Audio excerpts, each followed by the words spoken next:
ओम शांति। सभी भाई बहनों को आज बाबा के मधुर महावाक्य है 13/4/24 प्रातः मुरली। ओम शांति। बाप दादा मधुबन। बाबा बोले, मीठे बच्चे, बाबा 21 जन्म के लिए तुम्हारी दिल ऐसी बहला देते हैं जो तुम्हें दिल बहलाने के लिए मेले मला खड़े आदि में जाने की दरकार नहीं। प्रश्न है, जो बच्चे अभी बाप के मददगार बनते हैं उनके लिए कौन सी गारंटी है? उत्तर में बाबा ने बताया है, श्रीमत पर राजधानी स्थापन करने में मददगार बनने वाले बच्चों के लिए गारंटी है कि उन्हें कभी काल नहीं खा सकता। सतयुगी राजधानी में कभी अकाले मृत्यु नहीं हो सकती हैं। मददगार बच्चों को बाप द्वारा ऐसी प्राइज मिल जाती है जो 21 पीढ़ी तक अमर बन जाते हैं। ओम शांति। बने बनाए सृष्टि चक्र अनुसार कल पहले मुआफिक शिव भगवान वाच। अब अपना परिचय तो बच्चों को मिल गया, बाप का भी परिचय मिल गया। बेहद के बाप को तो जान लिया और बेहद के सृष्टि के आदि मध्य अंत को भी जान लिया। नंबरवार पुरुषार्थ अनुसार कोई अच्छी रीति जानते हैं जो फिर समझा भी सकते हैं, कोई अधूरा कोई कम। जैसी लड़ाई में भी कोई कमांडर चीफ, कोई कैप्टन, कोई क्या बनते हैं। राजाई की माला में भी कोई साहूकार, प्रजा कोई गरीब। नंबरवार है। बच्चे जानते हैं बरोबर हम खुद श्रीमत पर सृष्टि के श्रेष्ठ राजधानी स्थापन कर रहे हैं। जितनी जितनी जो मेहनत करते हैं उतनी उतनी बाप से प्राइज मिलती है। आजकल शांति के लिए राय देने वाले को भी प्राइज मिलती है। तुम बच्चों को भी प्राइज मिलती है, वह उनको नहीं मिल सकती।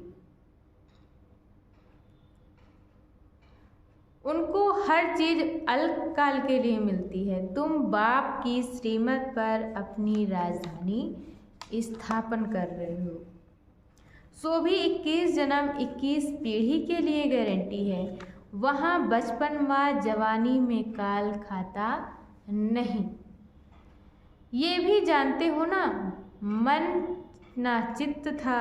हम ऐसे स्थान पर आकर बैठे हैं जहाँ तुम्हारा यादगार भी खड़ा है, जहाँ 5000 वर्ष पहले भी सर्विस की थी। देलवाड़ा मंदिर, अचल घर, गुरु शिखर है। सतगुरु भी ऊंचे ते ऊंच तुमको मिला है, जिसका यादगार बनाया हुआ है। अचल घर का भी राज तुम समझ गए हो। वाह हुई घर की महिमा। तुम ऊंच से ऊंच पद पाते हो अपने पुरुषार्थ से। ये है वंडरफुल तुम्हारा जड़ यादगार। वहाँ ही तुम चैतन्य में आकर बैठे हो। ये सब है रूहानी कारोबार। जो कल पहले चली थी उनका पूरा यादगार यहाँ है। नंबर 1 यादगार है। जैसे कोई बड़ा इम्तिहान पास करते हैं तो उनके अंदर खुशी रौनक आ जाती है। फर्नीचर पहरवाइश कितनी अच्छी रखते हैं। तुम तो विश्व के मालिक बनते हो।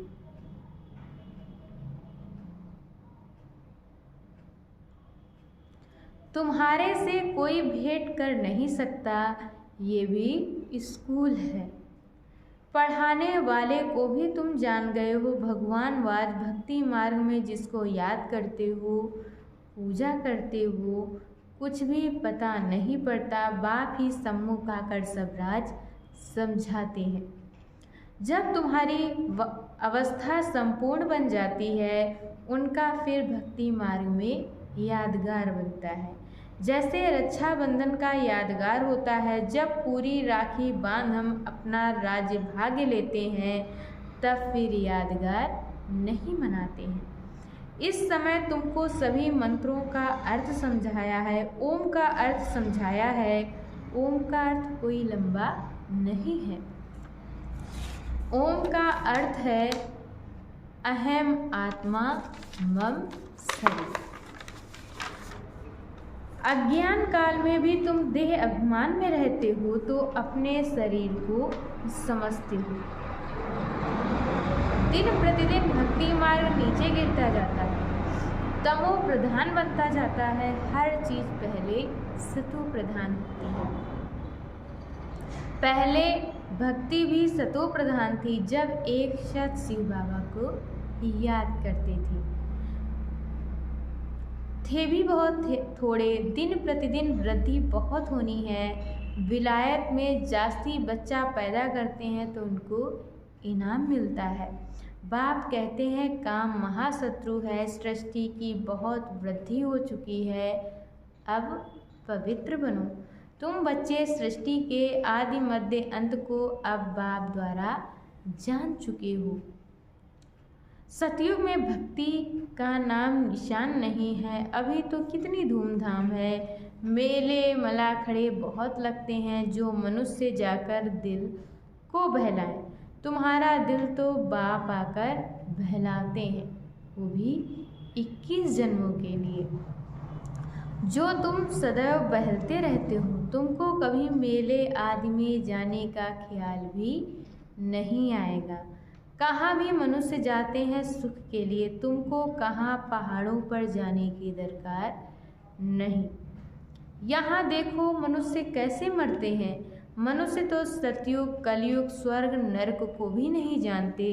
तुम बच्चों को तो पूरा ज्ञान मिला है। बाप नहीं कहते हैं कि मेरे साथ तुमको रहना है, तुमको घर बार भी संभालना है। बच्चे जुदा तब होते हैं जब कोई खिटखिट होती है, फिर भी तुम बाप के संग रह नहीं सकते हो। सब सतो प्रधान बन नहीं सकते। कोई सतो, कोई रजो, कोई तमो अवस्था में भी हैं। सब इकट्ठे रह नहीं सकेंगे। ये राजधानी बन रही है, जो जितना जितना बाप को याद करेंगे उस अनुसार राजधानी में पद पाएंगे। मुख्य बात है ही बाप को याद करने की। बाप स्वयं बैठ ड्रिल सिखलाते हैं। ये है डेड साइलेंस। तुम यहाँ जो कुछ देखते हो उनको देखना नहीं है। देह सहित सबका त्याग करना है। तुम क्या देखते हो?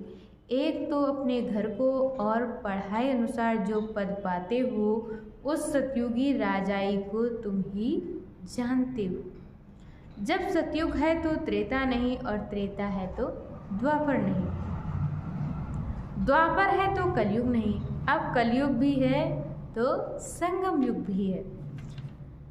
भल तुम बैठे पुरानी दुनिया में हो, परंतु बुद्धि से समझते हो हम संगम युगी हैं। संगम युग किसको कहा जाता है ये भी तुम जानते हो। पुरुषोत्तम वर्ष, पुरुषोत्तम मास, पुरुषोत्तम दिन भी इस पुरुषोत्तम संगम पर ही होता है। पुरुषोत्तम बनने की घड़ी भी इस पुरुषोत्तम संगम युग में ही है। ये बहुत छोटा लीप युग है। तुम लोग बाजोली खेलते हो जिससे तुम स्वर्ग में जाते हो। बाबा ने देखा है कैसे साधु लोग अथवा कोई बाजोली खेलते खेलते यात्रा पर जाते हैं, बड़ी कठिनाई उठाते हैं। अब इसमें कठिनाई की कोई बात नहीं ना। यह है योग बल की बातें। क्या याद की यात्रा तुम बच्चों को कठिन लगती है?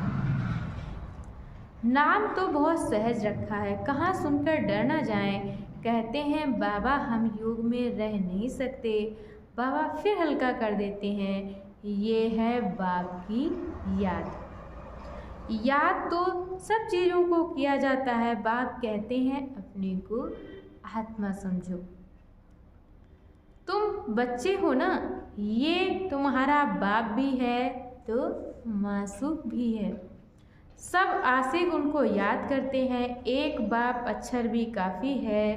भक्ति मार्ग में तुम मित्र संबंधियों को याद करते, फिर भी हे प्रभु हे ईश्वर जरूर कहते हो। सिर्फ पता नहीं कि वह क्या चीज़ है। आत्माओं का बाप तो परमात्मा है, इस शरीर का बाप तो देहधारी है। आत्माओं का बाप अशरीरी है, वह कभी पुनर्जन्म में नहीं आते और सभी पुनर्जन्म में आते हैं, इसलिए बाप को ही याद करते हैं। जरूर कभी सुख दिया है, उनको कहा जाता है दुख हरता सुख करता, परंतु उनके नाम रूप देश काल को नहीं जानते। जितने मनुष्य उतनी बातें। अपनी मत हो गई है,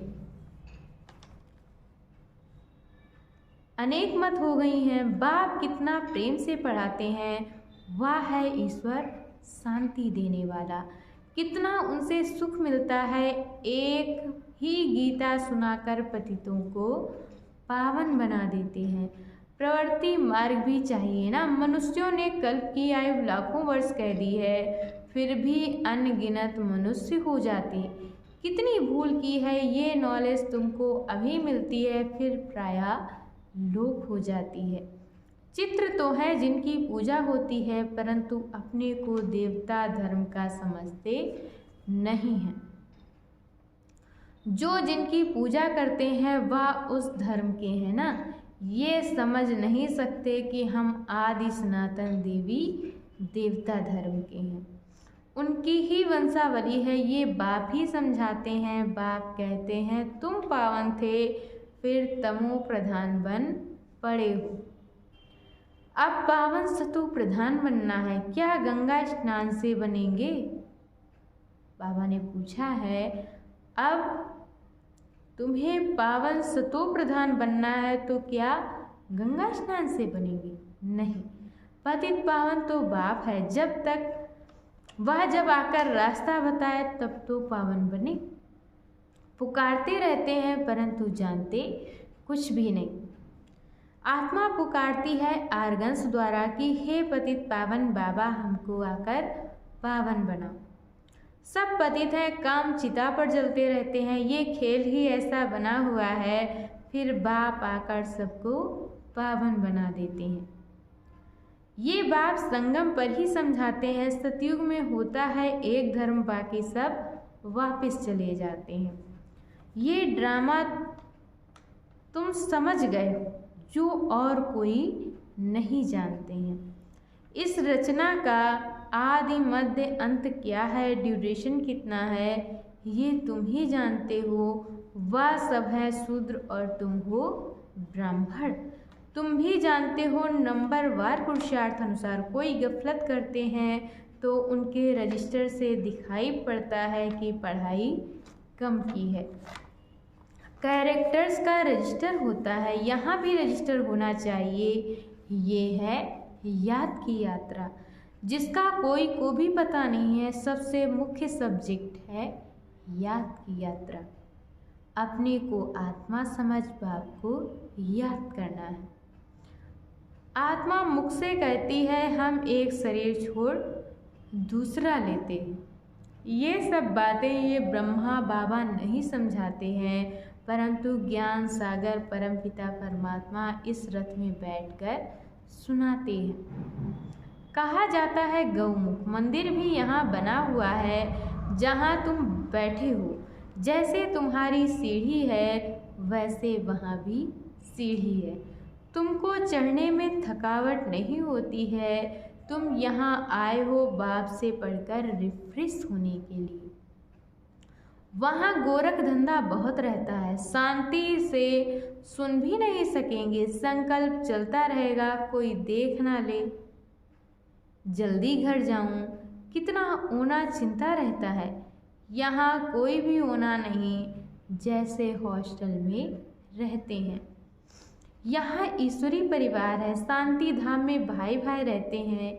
यहाँ है भाई बहन, क्योंकि पाठ बजाना है तो भाई बहन चाहिए। सतयुग में भी तुम ही आपस में भाई बहन थे।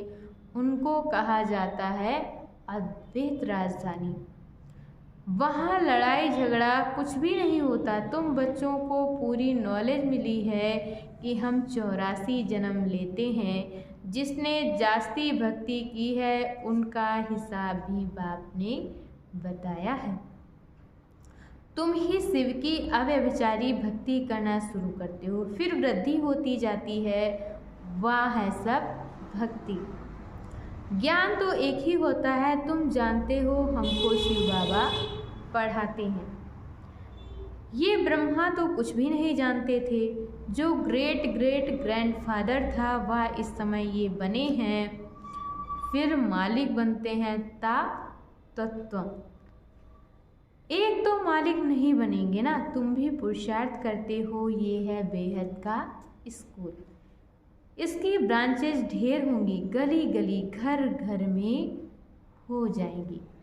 कहते हैं हमने अपने घर में चित्र रखे हैं, मित्र संबंधी आदि आते हैं तो उनको समझाने हैं।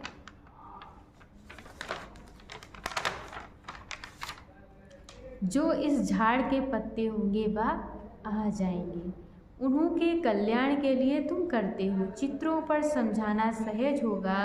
शास्त्र तो ढेर पढ़े हैं, अब सब भूलने हैं। बाप है पढ़ाने वाला, वही सच्चा ज्ञान देते हैं। अच्छा, मीठे मीठे सिक्के लधे बच्चों प्रति माता पिता बाप दादा का याद प्यार और गुड मॉर्निंग। रूहानी बाप के रूहानी बच्चों को नमस्ते। हम रूहानी बच्चों की तरफ से रूहानी माता पिता बाप दादा को याद प्यार नमस्ते, ओम शांति। शुक्रिया बाबा, शुक्रिया। और आज बाबा ने मुरली में धारण करने के लिए मुख्य सार दिया है।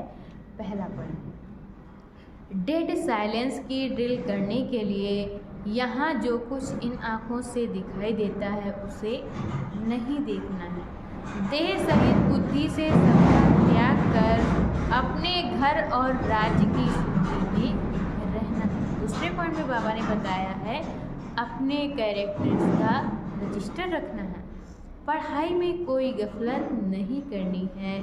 इस पुरुषोत्तम संगम युग पर पुरुषोत्तम बनना और बनाना है। और आज बाबा ने वरदान दिया है सदा सर्व प्राप्तियों से भरपूर रहने वाले हर्षित चित्त भव। जब भी कोई देवी या देवता की मूर्ति बनाते हैं तो उसमें चेहरा सदा हर्षित दिखाते हैं, तो आपके इस समय के हर्षित मुख रहने का यादगार चित्रों में भी दिखाते हैं। हर्षित मुख अर्थात सदा सर्व प्राप्तियों से भरपूर। जो भरपूर होता है वही हर्षित रह सकता है।